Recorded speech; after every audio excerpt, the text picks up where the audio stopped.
नमस्कार। आज दिन भर की तमाम खबरों के साथ मैं अर्पिता परमार आप सभी दर्शकों का सिटी न्यूज मुजफ्फरपुर में स्वागत करती हूं। खबरों की ओर बढ़ने से पहले आइए जानते हैं कि कौन कौन सी ऐसी खबरें हैं जो मुख्य समाचार में शामिल हैं। मुशर्री प्रखंड में लगातार शिकायत मिलने के बाद निरीक्षण के लिए पहुंचे जिलाधिकारी ने पदाधिकारियों को लगाई फटकार। जिले में सैकड़ों फर्जी किसानों ने किसान सम्मान निधि की करोड़ों राशि का किया घोटाला। और अय्यापुर थाना क्षेत्र के बैरिया मोहल्ले में पुलिस ने छापेमारी कर 376 कार्टन विदेशी शराब को किया जब्त। तो ये थी आज की मुख्य समाचार। अब खबरें। मुशर्री प्रखंड कार्यालय से लगातार मिल रही शिकायत के बाद शनिवार को जिलाधिकारी ने प्रखंड कार्यालय में निरीक्षण के लिए पहुंचे। इस दौरान पदाधिकारियों से फटकार लगाते हुए कई जरूरी निर्देश दिए। शनिवार को जिलाधिकारी डॉक्टर चंद्रशेखर सिंह ने प्रखंड सह अंचल कार्यालय मुशर्री का नियमित निरीक्षण किया गया, जिसमें जिलाधिकारी ने प्रखंड और अंचल कार्यालय के विभिन्न विभागों के अधिकारियों के साथ सभी विभागों का निरीक्षण भी किया और भी लेखों का रखरखाव के साथ रिकॉर्ड भी की जांच की। इसी क्रम में जिलाधिकारी ने पाया कि अंचल कार्यालय के अग्रिम के रूप में 2.5 करोड़ रुपए का समायोजन नहीं पाए जाने पर 1 माह का समय दिया, साथ ही लंबित मामलों को जल्द निपटाने का आदेश भी दिया। और अंचल कार्यालय मुशर्री का नियमित निरीक्षण था आज, शेड्यूल्ड इंस्पेक्शन जिसको बोलते हैं। इसमें मुख्य रूप से हम लोग देखते हैं कि अभिलेखों का रखरखाव और कार्यालय का प्रबंधन सरकार के नियमानुसार चल रहा है कि नहीं चल रहा है। दोनों कार्यालयों का निरीक्षण किया गया। प्रखंड कार्यालय की स्थिति सामान्यतः संतोषजनक पाई गई, लेकिन अंचल कार्यालय में अभिलेखों का रखरखाव ठीक नहीं है। एक तो आगत निर्गत पंजी जो होती है, जो पत्र प्राप्त होते हैं, उसकी भी स्थिति ठीक नहीं है। और अग्रिम के रूप में लगभग 2.5 करोड़ रुपए दिया गया है, इसका समायोजन अभी तक नहीं कराया गया है, तो वो भी बहुत आपत्तिजनक है। और 1 महीने का समय दिया गया है जिसमें ये लोग समायोजन करेंगे और सभी अभिलेखों का रखरखाव ठीक ढंग से करेंगे। म्यूटेशन के मामले भी लगभग 7,000 लंबित हैं और इसको भी 1 माह के अंदर निष्पादित करने का निर्देश दिया गया है। इसमें बहुत सारे मामले हैं जो समय सीमा समाप्त हो चुकी है। तो इसका कारण ये लोग बता रहे हैं कि बाढ़ के समय और लॉकडाउन के समय निष्पादन नहीं हो पाया, तो उसके कारण ये लंबित है। कुल जो आवेदन प्राप्त हुए थे उसमें से 71% ये लोग निष्पादित किया है। शेष आवेदन जो समय सीमा के बाहर के हैं उनको 1 माह के अंदर हर हालत में निष्पादित करने का निर्देश दिया गया है, ताकि दाखिल खारिज और एलपीसी के मामले में लोगों को सहूलियत मिल सके। और बाकी कर्मियों की सेवा पुस्त वगैरह का भी संधारण ठीक नहीं है, अद्यतन सत्यापन नहीं है। बहुत सेवा पुस्त 2017-2018 तक ही सत्यापित है। सर्विस बुक जो होती है उसको निर्देशित किया गया है कि ये लोग अद्यतन कर लें और अद्यतन करके अनुपालन प्रतिवेदन उपलब्ध कराएंगे। जिले के सैकड़ों फर्जी किसानों ने फर्जी तरीके से उठाया किसान सम्मान निधि का लाभ। पूरे मामले में जिलाधिकारी ने दिए जांच का आदेश। देश में जहां एक ओर किसान अपनी हक की लड़ाई के लिए पिछले 15 दिनों से धरने पर बैठे हुए हैं, वहीं जिले में कुछ ऐसे लोग भी हैं जो किसानों के हक के पैसे फर्जी तरीके से निकाल रहे हैं। जब ये पूरा मामला सामने आया तो 1,000, 2,000 नहीं, पूरे 2,66,96,000 रुपए का मामला सामने आया है। दरअसल जिले के इनकम टैक्स देने वाले 3,007 लोगों ने गलत तरीके से किसान सम्मान निधि योजना का लाभ उठाया। इसका खुलासा पैन कार्ड को आधार से लिंक करने पर हुआ है। भारत सरकार के कृषि मंत्रालय ने ऐसे लाभुकों की सूची प्रखंडवार तैयार की है और 10 दिन में राशि वापस नहीं करने पर उनके विरुद्ध प्राथमिकी दर्ज की जाएगी। जिलाधिकारी डॉक्टर चंद्रशेखर सिंह ने बताया कि फर्जी तरीके से किसान सम्मान निधि की राशि उगाही करने वाले से पूरी राशि वसूली जाएगी, जिसकी शुरुआत कर दी गई है। 54 लोगों ने लिए गए लाभ की राशि वापस भी कर दी है। वहीं बाकियों से रकम की अदायगी के लिए नीलामवाद किया जाएगा। निधि में जो 6,000 रुपये मिलता है किसान भाइयों को, उसमें हम लोगों के जिले का जो रिपोर्ट आई है ऑनलाइन जांच करके, उसमें लगभग 3,000 इस प्रकार के लोग हैं जो कि आयकर दाता हैं, ITR भरते हैं, पैन कार्ड है, उन लोगों ने जो है पैसा ले लिया है आवेदन भर करके। तो उनकी वसूली की कार्रवाई हम लोग प्रारंभ किए हैं। उन सभी लोगों को नोटिस भेजा गया है। उसमें से 54 लोगों ने अभी तक वापस कर दिया है पैसा, और जो लोग वापस नहीं करेंगे उनके विरुद्ध प्राथमिकी दर्ज करेंगे हम लोग, और नीलाम पत्र वाद दायर करके उनसे वसूल करेंगे। जिला डीआरआई की टीम ने गुप्त सूचना के आधार पर बैरिया से 2 तस्करों को 3 किलो विदेशी सोने के साथ गिरफ्तार किया। मुजफ्फरपुर डीआरआई की टीम ने गुप्त सूचना के आधार पर अय्यापुर थाना क्षेत्र के बैरिया स्थित एक होटल से राजस्थान के 2 तस्करों को गिरफ्तार किया है, जिसके पास से टीम ने 3 किलो विदेशी सोना बरामद किया है, जिसकी कीमत 1.5 करोड़ रुपए आंकी जा रही है। पूछताछ के बाद दोनों को न्यायिक हिरासत में जेल भेज दिया गया है। इससे मिली जानकारी के आधार पर डीआरआई की टीम आगे की कार्रवाई में जुट गई है। मुशहरी प्रखंड के कोठिया गांव के सैकड़ों पर्चाधारी परिवारों को 28 वर्षों के बाद जिलाधिकारी के पहल पर मिलेगा कब्जा। मुशहरी प्रखंड में अचानक औचक निरीक्षण के लिए जिलाधिकारी डॉक्टर चंद्रशेखर सिंह के पहुंचने के साथ ही 28 साल बाद पर्चाधारियों की जमीन की दाखिल खारिज का सपना पूरा होने जा रहा है। दरअसल मुशहरी प्रखंड के कोठिया गांव में रहने वाले तकरीबन 200 पर्चाधारी परिवार दाखिल खारिज के लिए पहुंचे थे। उसी वक्त जिलाधिकारी भी औचक निरीक्षण के लिए अंचल कार्यालय पहुंचे थे। जिलाधिकारी ने गांव वालों की भीड़ देखी और गांव के लोगों से समस्या को जाना। इस पूरे मामले की जानकारी होते हुए जिलाधिकारी ने अंचलाधिकारी को फटकार लगाते हुए 15 दिनों में रसीद काटने के साथ ही दाखिल खारिज करने का आदेश दिया। इस प्रकार के जो लोग भी हैं तो वो लोक शिकायत निवारण कार्यालय जो बना है हमारा अनुमंडल लोक शिकायत, उसमें आवेदन दे सकते हैं, और वहां से अंचलाधिकारी थाना प्रभारी को निर्देश होगा, वो उनको दखल कब्जा दिलवा करके लोग प्रतिवेदित करेंगे। तो इस प्रकार के जो भी मामले हम लोग संज्ञान में आ रहे हैं उसमें दखल कब्जा दिलवाया जा रहा है। जिनका भी अभी तक नहीं है उनसे अनुरोध है कि वो जरूर हम लोगों के संज्ञान में लाएं, और वो अनुमंडल लोक शिकायत निवारण कार्यालय में अगर आवेदन देंगे तो उनके पास एक रसीद भी रहेगी, डॉक्यूमेंटेशन भी होगा, और समयबद्ध ढंग से उनका काम हो जाएगा। सुशांत सिंह राजपूत हत्या मामले में मुजफ्फरपुर न्यायालय में सभी आरोपी के वकील प्रस्तुत होकर अपनी ओर से जवाब दाखिल दी।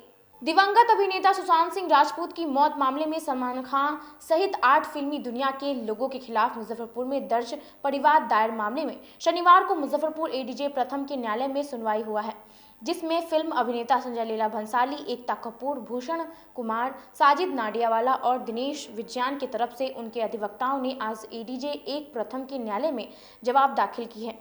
वहीं अभिनेता सलमान खान एवं करण जौहर के अधिवक्ता ने जवाब दाखिल करने हेतु न्यायालय से समय की मांग की है, जिसके बाद न्यायालय ने उनके आग्रह को स्वीकार करते हुए जनवरी 2021 के प्रथम सप्ताह में जवाब दाखिल करने को कहा है। आपको बताते चलें कि फिल्म अभिनेता सुशांत सिंह राजपूत मौत मामले में बीते 17 जून 2020 को कुल 8 फिल्म कलाकारों के खिलाफ अधिवक्ता सुधीर कुमार ओझा ने मुजफ्फरपुर कोर्ट में दर्ज कराया था मामला, और पूर्व में ही इन आरोपित सभी कलाकारों के खिलाफ हुआ था नोटिस जारी। जवाब देने को लेकर शनिवार को सभी कलाकारों के तरफ से उपस्थित होकर सभी के अधिवक्ताओं ने किया जवाब दाखिल। मामले की जानकारी परिवादी सह अधिवक्ता सुधीर कुमार ओझा ने दिया। हत्या मामले में जो डिवीजन बाद माननीय अपर जिला सत्र न्यायाधीश प्रथम महोदय के यहाँ दर्ज है, उसमें आज अहम सुनवाई थी। सुनवाई के दौरान सलमान खान की ओर से उनके अधिवक्ता साकेत तिवारी, संजय लीला भंसाली की तरफ से शिशिर कुमार, जो पटना उच्च न्यायालय के दोनों अधिवक्ता हैं, उन्होंने अपीयर हुए, और शिशिर कुमार ने संजय लीला भंसाली की तरफ से अपना जवाब माननीय न्यायालय में दाखिल किया है। उसकी कॉपी भी मुझे सर्व कराया है। इसके साथ साथ एकता कपूर, भूषण कुमार के साथ साथ साजिद नाडियावाला, दिनेश विजयन के तरफ से राणा विक्रम, जो माननीय उच्च न्यायालय के अधिवक्ता हैं, उनकी ओर से अन्नू जी अपीयर हुए और अपीयर होकर के अपना जवाब दाखिल किए हैं। सलमान खान के अधिवक्ता और करण जौहर के अधिवक्ता ने माननीय न्यायालय से आग्रह किया है कि मुझे एक अंतिम मौका दिया जाए, जवाब मेरा तैयार है, हम अगले तिथि को जवाब दाखिल कर देंगे। माननीय न्यायालय ने उनके आग्रह को स्वीकार किया और अगले साल जनवरी के प्रथम सप्ताह में उन दोनों को जवाब दाखिल करने के लिए, और इन लोगों के द्वारा किए गए जवाब दाखिल जो किया गया है उसका कॉपी मुझे सर्व कराने के लिए आदेश दिया गया है। हमने आरोप लगाया था कि ये लोग साजिश के तहत सुशांत सिंह राजपूत की हत्या किया है, उसको आत्महत्या दिखाने का कार्य किया है। उसको माननीय डिस्ट्रिक्ट जज ने रिवीजन को एडमिट किया था। एडमिट करने के बाद माननीय एडीजे प्रथम ने इन सभी के खिलाफ नोटिस जारी किया था। उस नोटिस के आलोक में पूर्व में सभी के अधिवक्ता उपस्थित हो चुके थे। जवाब दाखिल करने का तिथि था, सभी की ओर से जवाब दाखिल कर दी गई है। अगले तिथि पर सलमान खान और करण जौहर की तरफ से जवाब दाखिल किया जाएगा। उसके बाद इस मामले की सुनवाई शुरू हो जाएगी। तो कितने लोगों ने अभी तक जवाब दाखिल नहीं किया? और अभी तक मात्र 2 लोग जवाब दाखिल नहीं किए हैं, जिसमें सलमान खान और करण जौहर की ओर से जवाब दाखिल नहीं हुआ है। उनका आग्रह है कि प्रथम तिथि को जो मिलेगा उसमें हम जवाब दाखिल कर देंगे। बाकी सभी लोगों की ओर से उनके अधिवक्ता ने जवाब दाखिल कर दी है। रेड लाइट एरिया में नाबालिग के साथ देह व्यापार मामले में पुलिस द्वारा गिरफ्तार किए गए सभी आरोपित को न्यायालय में प्रस्तुत कर जेल भेजा गया। नगर थाना क्षेत्र के रेड लाइट एरिया में एक नाबालिग छात्र को बेचे जाने के मामले में पुलिस ने नाबालिग छात्र की मेडिकल जांच के बाद गिरफ्तार पति समेत 2 महिला और एक पुरुष से पूछताछ के बाद शनिवार को न्यायालय में प्रस्तुत कर जेल भेज दिया गया। आपको बता दें कि शुक्रवार की शाम फ्रीडम कॉम एनजीओ संस्थान की ओर से नगर थाना में शिकायत की गई, जिसके बाद नगर डीएसपी के नेतृत्व में नगर थाना व मिठनपुरा थाना की पुलिस द्वारा छापेमारी कर रेड लाइट एरिया से नाबालिग बच्ची समेत 2 महिला व एक पुरुष धंधेबाज को गिरफ्तार किया गया। नाबालिग बच्ची के निशानदेही पर प्रेम प्रसंग की जाल में फांसकर देह व्यापार कर रहे आरोपी पति रोशन को भी पुलिस ने शुक्रवार की देर शाम गिरफ्तार कर लिया। सभी गिरफ्तार आरोपी से पूछताछ कर पुलिस ने शनिवार को न्यायालय में प्रस्तुत कर जेल भेज दिया गया। वहीं पूरे मामले में सिटी एसपी राजेश कुमार ने बताया कि एक एनजीओ संस्थान के द्वारा शिकायत किया गया, जिसके बाद डीएसपी के नेतृत्व में नगर व मिठनपुरा थाना की पुलिस द्वारा रेड लाइट एरिया में छापेमारी कर पूर्णिया की नाबालिग बच्ची समेत निशानदेही पर आरोपी पति व 2 महिला समेत एक पुरुष को गिरफ्तार किया गया है। सभी गिरफ्तार आरोपी ने अपनी संलिप्तता स्वीकार की है। उन्होंने बताया कि इस घटना के बाद उस इलाके में पुलिस अपनी सक्रियता बढ़ाएगी और निश्चित रूप से इस कार्य में संलिप्त लोगों को गिरफ्तार किया जाएगा और भी पीड़िता होगी उसको न्याय मिलेगा। सूचना दी गई कि एक पूर्णिया की लड़की को प्रेम प्रसंग के जाल में फंसा करके यहाँ पे ला करके उससे देह व्यापार का काम कराया जा रहा है। उनकी सूचना पे हमारे पुलिस उपाधीक्षक के नेतृत्व में एक टीम का गठन किया गया, जिसमें मिठनपुरा थाना, टाउन थाना तथा कुछ सशस्त्र बल के जवान ऑपरेशन में भेजे गए। ऑपरेशन के दौरान में विक्टिम की बरामदगी हुई। विक्टिम द्वारा बताया गया कि ये पूर्णिया की रहने वाली हैं तथा यहीं के एक रोशन नाम के व्यक्ति है जो इनको फेसबुक पे से इनसे कनेक्ट हुए और धीरे धीरे प्रेम जाल में इन्हें फंसा करके और यहाँ ला करके चतुर्भुज स्थान में इन्हें भेज दिया गया। विक्टिम के बताए अनुसार इस कांड में फरीदा खातून उर्फ नेहा, जूली और मोहम्मद ढिल्लो जो कि ब्रोकर का काम करता है की गिरफ्तारी हुई। इन लोगों ने भी अपनी अपनी संलिप्तता स्वीकार की है। इन लोगों ने लड़की को खरीदने की बात स्वीकार की। तत्पश्चात कांड दर्ज करके इन लोगों को जेल भेजा गया है। इस घटना के बाद में पुलिस उस क्षेत्र में अपनी सक्रियता बढ़ाएगी और निश्चित रूप से इस तरह के कार्य में संलिप्त और लोगों को गिरफ्तार किया जाएगा तथा जो भी पीड़िता होगी उन्हें मुक्त कराने का प्रयास किया जाएगा। पहले भी रेड होते आया है इस एरिया में और हम लोग भी इसके कुछ दिन पूर्व भी एक रेड हुआ था और कल भी एक रेड हुआ है और हम लोग चाहेंगे कि जल्दी ही इसकी समाप्ति की जाए। बड़े बड़े ब्रोकर हैं जो चिन्हित होंगे उन्हें गिरफ्तार किया जाएगा। सोशल मीडिया का अभी ज़माना है, इस पे सभी लोग एक्टिव हैं और जो भोले वाले या बच्चियां हैं वो इसके जाल में फंस जा रही हैं। थोड़ा सा गार्जियन को इस पे नज़र रखना होगा। अपने बच्चों को थोड़ा सा सोशल मीडिया से दूर रखने की आवश्यकता है। रमना गुरुद्वारा की बगल वाली गली का उद्घाटन नगर विधायक और मेयर ने संयुक्त रूप से किया। शनिवार को रमना गुरुद्वारा की बगल वाली नवनिर्मित गली का उद्घाटन नगर विधायक विजेंद्र चौधरी और मेयर सुरेश कुमार ने किया। इस नवनिर्मित गली में नाला और सड़क का निर्माण कार्य संपन्न हो जाने से मोहल्ले के लोगों ने मेयर और विधायक को धन्यवाद दिया। साथ ही सिखों के गुरु तेग बहादुर की शहीदी पर्व के अवसर पर इस सड़क का नाम गुरु तेग बहादुर मार्ग रखे जाने पर हर्ष भी जताया। मेयर सुरेश कुमार ने बताया कि इस मार्ग की स्थिति पहले बेहद खराब थी। नई सड़क और नाला निर्माण हो जाने से मोहल्ले के लोगों को बेहद राहत हुई है। इस दौरान वार्ड पार्षद भी मौजूद गुरु तेग बहादुर जी का पर्व है और हमारे शहर के सम्मानित सिख बंधु हैं जो हम लोग के साथ कदम से कदम मिला के चलते हैं और हम लोगों का कदम मिला के चलते हैं। उन्हीं का तो खास हम लोगों ने आज से लगभग 2 साल पहले इस रोड का शिलान्यास किया था और उसी का जो ऑर्डर हुआ है और उत्साहित हम लोग हैं। ये चीज़ होता रहा है, निगम से हुआ है, निगम फंड हम लोग करवाए हैं।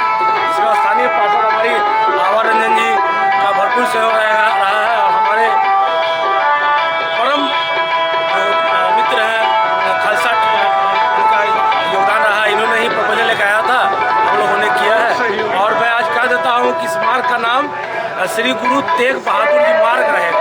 इसको हो सकता है कि हम लोग स्टैंडिंग से पास करवाएंगे, हालांकि गली है, गली का पास में जरूरत नहीं पड़ती, लेकिन जो नियमानुसार काम हम देखेंगे। लंबा समय लग गया सर? नहीं, लंबा समय थोड़ा सा निगम में पैसा नहीं था और इस बीच में कुछ टेक्निकल बातें हो गई जो आपको नहीं बता सकते हैं और ये मैं मान सकता हूँ कि समय लगा है, लेकिन चलिए देर है दुरुस्त है। सब गुरु तेग बहादुर जी का कृपा है, माँ दुर्गा में कृपा है। अब वक्त हो चला है एक छोटे से ब्रेक का। कहीं में जाइए, देखते रहिए city news Muzaffarpur. Career achievers आपके विश्वास पर खरा उतरने वाला कोचिंग संस्थान है। हमारे यहाँ मेडिकल, IIT, JEE तथा फाउंडेशन की तैयारी भी कराई जाती है। इसके अलावे exclusive batch JEE mains, advance की भी क्लासेस चलाई जाते हैं। छात्र छात्राओं को 100% स्कॉलरशिप की भी व्यवस्था है। यहाँ से कितने छात्र छात्राएं सफलता की सीढ़ी चढ़ चुके हैं। Classes taken by top mentors, तो हमारे यहाँ अवश्य पधारें। तो हमारा पता याद रखें, हमारा पता है career achievers, Mithanpura, near North Point school और हमारा कॉन्टेक्ट नंबर है 8002479735 या फिर आप हमें कांटेक्ट कर सकते हैं 8877430251 पर। सबसे बड़ी बात तो ये है कि हम चाहते हैं कि हमारे इस मिशन में हमारे बच्चे गंगा पार करके उस पार नहीं जा पाए। यही नहीं, मिशन तो तब सक्सेसफुल होगा जब गंगा पार के बच्चे यहाँ एडमिशन लेने के लिए मार करेंगे। इसी आशा के साथ इंस्टीट्यूट तो हम लोग चला रहे हैं, अपने बच्चों को खुश करने की कोशिश कर रहे हैं। बच्चों को मैंने यही कहा है, तुम अपना समय दो, मैं तुम्हें आसमान की बुलंदियों पर पहुंचा दूंगा। मुजफ्फरपुर की शान और अपने कलाकृतियों से बॉलीवुड के स्टारों में अपनी पहचान बना चुका बाबा की दुकान लहठी भंडार पिछले 50 वर्षों से आपके पसंद का ख्याल रखती है।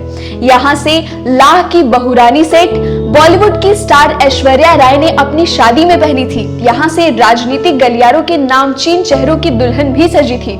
हमारे यहाँ शादी सेट, बहुरानी सेट, जयमाला सेट, लाह के फैंसी आइटम कुशल कारीगरों द्वारा निर्मित कराई जाती है।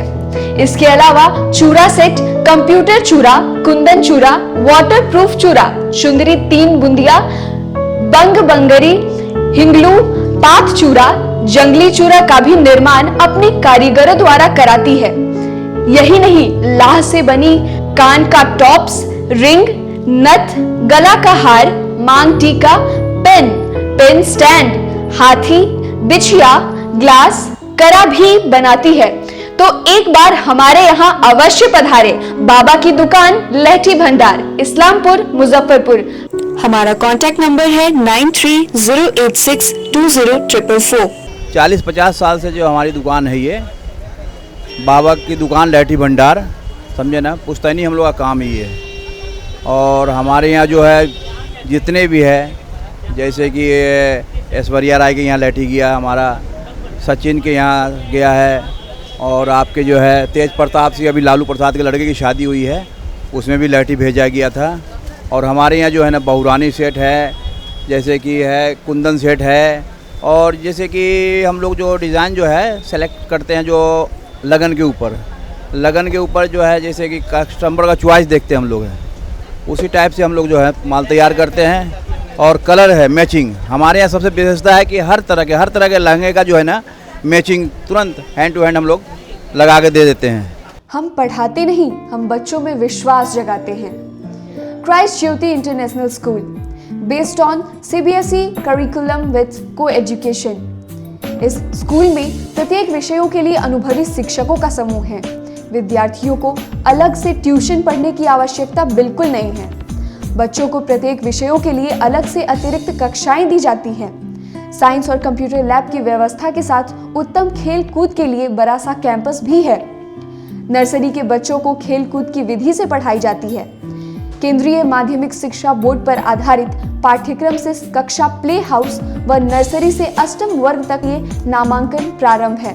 तो नामांकन के लिए तुरंत संपर्क करें। हमारा पता है Christ Jyoti international school, Dharmodaya स्थली, माधोपुर सुस्ता, मुजफ्फरपुर। के रूप में ज्वाइन किया क्राइस्ट ज्योति स्कूल को, और यहाँ की व्यवस्था, यहाँ के पेरेंट्स सारे लोग पूरी तरह से बच्चों की पढ़ाई के प्रति जो केयरलेस थे, मैंने उन्हें जागरूक करने की कोशिश किया और उस व्यवस्था को बदलने के लिए मैं हर संभव प्रयास करती हूँ। जहाँ तक हो पाएगा मैं इसे आगे बढ़ाऊँगी। इसे आगे बढ़ाना ही मेरा कर्तव्य है।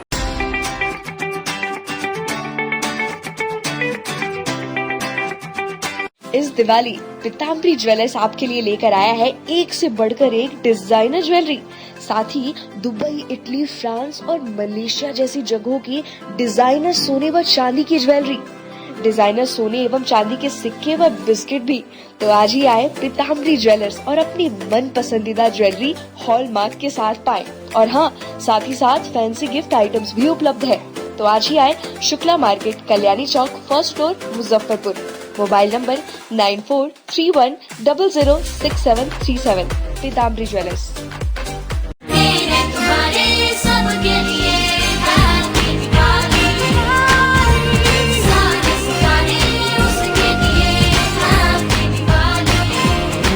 इस दिवाली पीताम्बरी ज्वेलर्स आपके लिए लेकर आया है एक से बढ़कर एक डिजाइनर ज्वेलरी, साथ ही दुबई, इटली, फ्रांस और मलेशिया जैसी जगहों की डिजाइनर सोने व चांदी की ज्वेलरी, डिजाइनर सोने एवं चांदी के सिक्के व बिस्किट भी।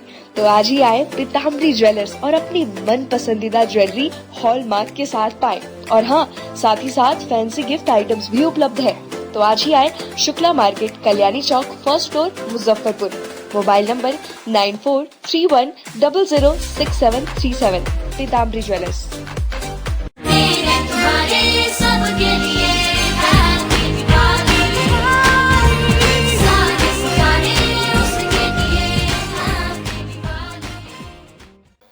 ब्रेक के बाद आप सभी दर्शकों का सिटी न्यूज मुजफ्फरपुर में स्वागत है। बढ़ते अगली खबरों की ओर। कानून मंत्री रामसूरत राय का डिस्ट्रिक्ट बार एसोसिएशन के सदस्य अधिवक्ताओं ने किया नागरिक अभिनंदन। शनिवार को न्यायालय परिसर स्थित बार लाइब्रेरी हॉल में जिला बार एसोसिएशन के द्वारा कानून मंत्री रामसूरत राय का सम्मान समारोह आयोजित किया गया। इस सम्मान समारोह में जिला बार एसोसिएशन के सभी सदस्य अधिवक्ता मौजूद रहे। जिला बार एसोसिएशन के अधिकारियों ने पुष्प गुच्छ देकर कानून मंत्री का स्वागत किया। इस दौरान कानून मंत्री ने बताया कि सरकारी वकीलों के कार्यों की समीक्षा सरकार करेगी और अगर वे अपना कार्य सही से नहीं कर रहे हैं तो उन्हें हटाकर नए अधिवक्ताओं को जगह दिया जाएगा। महान अधिवक्ता खुद कल्याणकारी योजनाओं को जानते हैं और समझते हैं, फिर भी सूरज को दिए दिखाने के बराबर बात पूछी जा रही है। मुझे पूरा विश्वास है कि हमारे मुजफ्फरपुर जिले के अधिवक्ता और बिहार के अधिवक्ता अच्छे काम करते हैं, आगे भी अच्छा करेंगे, बेहतर करेंगे। यही आग्रह को लेकर मैं आया हूं और जो भी विधि विभाग में इन लोगों के लिए जो सुविधा हो सकता है मैं उसको बेहतर करूंगा। और मैं आग्रह भी किया हूं, आपके माध्यम से भी आग्रह करना चाहता हूं कि जितना भी हमारा पेंडिंग केसेस है उसको जल्द से जल्द निपटारा करें, जिससे आम जनता को लाभ मिले। ये हमारी शुभकामना है। सरकारी वकीलों के कामों की समीक्षा की बात आपने कही है उस पर। बिल्कुल, जो भी हमारे विगत कर्म में जो वकील थे संबंधित सभी विभागों को जब नई बहाली होगी उसमें एक प्राथमिकता मैं उनको अवश्य देखना चाहूँगा। जो केसेस उनको मिले उस केसेस में सरकार को कितना लाभ मिला, कितना तत्परता से वो लड़ाई लड़े और निष्पादन जो हुआ हमारे पक्ष में कितना हुआ, खिलाफ में कितना हुआ, इसकी प्राथमिकता को देखते हुए मैं आगे नए लोगों को आने का मौका दूंगा। वहीं बार के अधिकारियों ने बताया कि कानून मंत्री का सम्मान कर मुजफ्फरपुर के अधिवक्ता खुद को सम्मानित महसूस कर रहे हैं।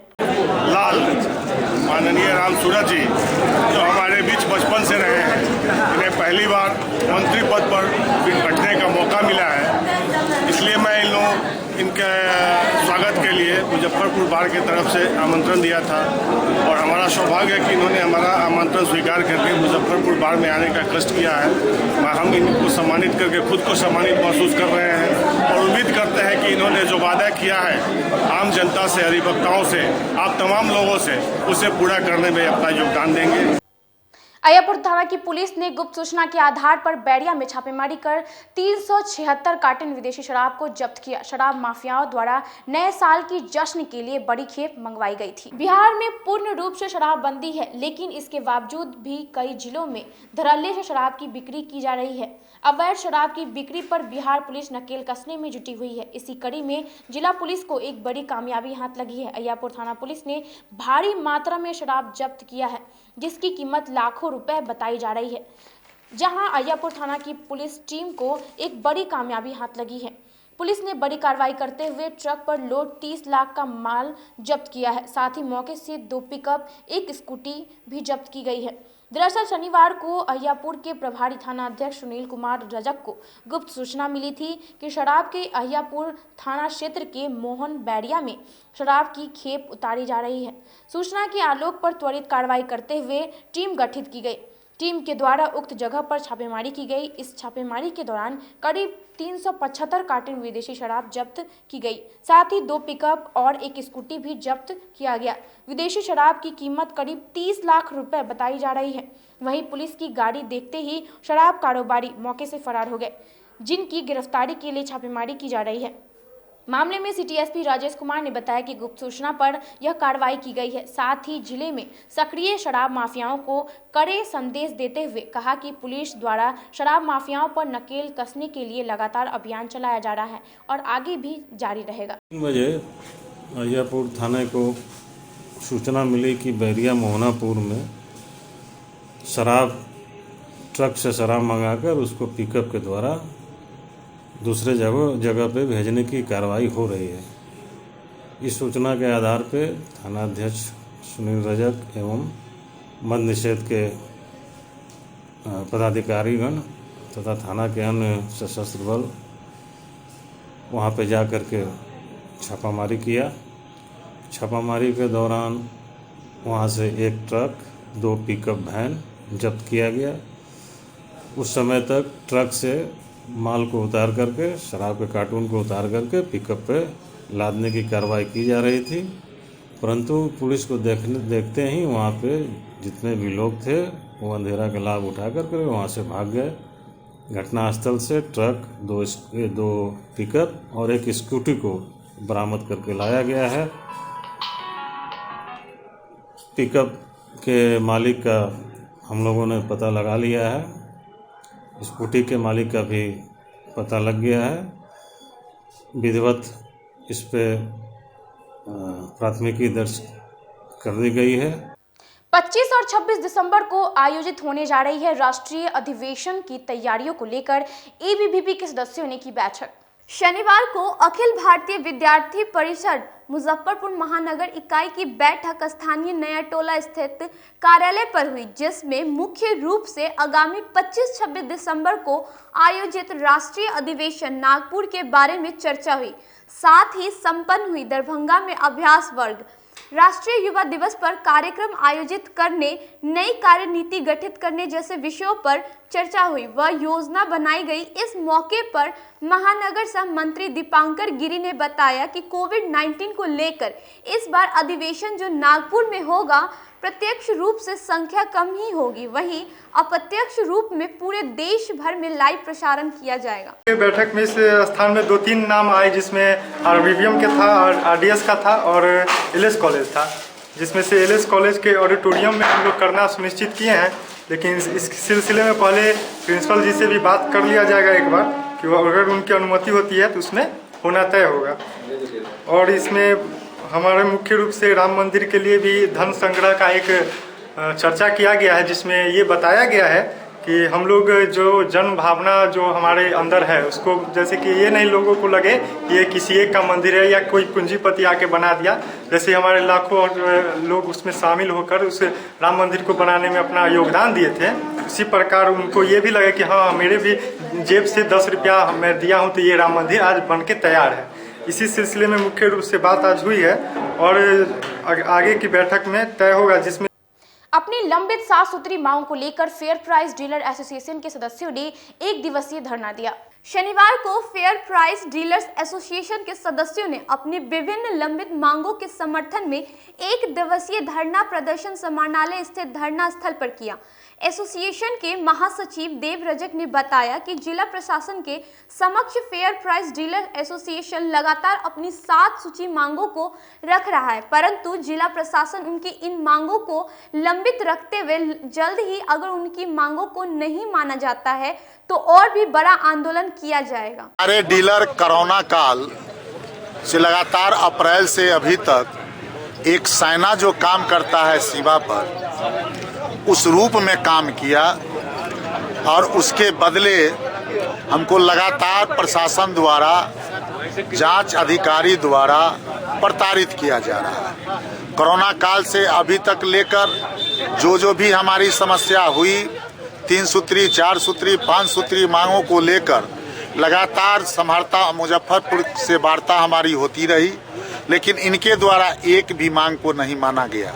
अभी हमारा 7 सूत्री मांगों को लेकर, जो 7 सूत्री में कुछ मांग पूर्व का है, कुछ मांग वर्तमान में है। पूर्व का मांग जो था वो हमको अप्रैल महीना से लेकर रजिस्टर पर खाद्यान्न को जिला प्रशासन द्वारा प्रतिनियुक्त प्रत्येक डीलर के दुकान पर प्रतिनियुक्त किए गए पदाधिकारी के द्वारा रजिस्टर पर जबरन वितरण करा दिया गया, लेकिन ई पॉस मशीन में खाली नहीं हुआ, जिसके चलते आज भी हम उसको जूझ रहे हैं।